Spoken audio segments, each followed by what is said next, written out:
So, let me say it again, Cam. I may be a superhero, but I'm also just a man who fell in love with the wrong woman. And I am very excited for everyone to meet the real me. There's something wrong with Homelander. Something broken. He's lost his fucking mind. Love, mommy, daddy, and Abu. But real power isn't this. It's the ability to bend the world to your will. I think I have something. Maybe we can use it to blow Homelander's fucking brains out. What's this? Makes you a soup for 24 hours. You're gonna need it. No one should have that kind of power. For once, I'll level the fucking playing field. I show people the real me.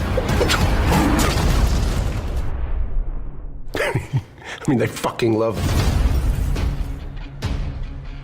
And one thing I liked about this season, it's almost like with all the characters, it's almost like there's something that's challenging them. And that's always nice to see, in terms of the characters. And there's lots to talk about concerning that, because there's some characters that are going through a lot and new characters being introduced. So that's going to be awesome to chat about. I feel like when it comes to A-Train, they just made it worse. But then again, it's just a reflection of reality, especially when A-Train is talking about the guy who is over-policing the Black community, and he just doesn't care. To the residents of Trenton, thank you for giving me the opportunity to speak with you today. As you know, superheroes often have to make split-second decisions when fighting crime, and I apologize if any of mine have been perceived as being racist, but that is not who I am, okay? Just ask my friends, many of whom are black. Like A-Train, I do not see color.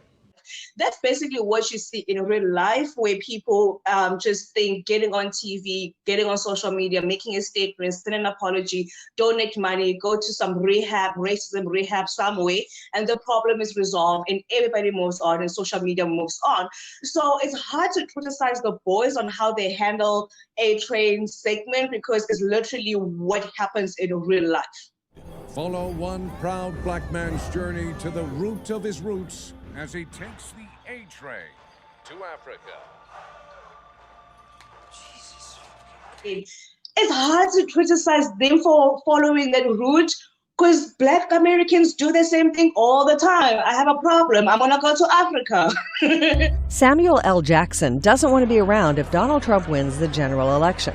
If Trump were to become president of the United States of America, Samuel L. Jackson would move to South Africa. And I love how the boys stay on trend when they just keep mirroring society in everything they do.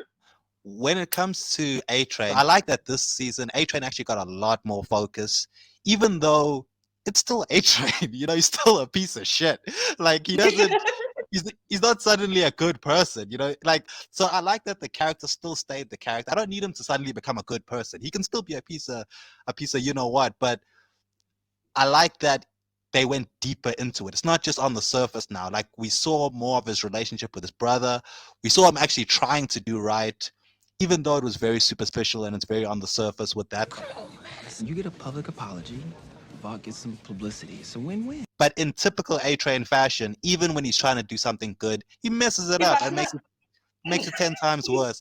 So I'm okay with bad characters staying bad, as long as they're three-dimensional, they put the depth into it, they give them the screen time.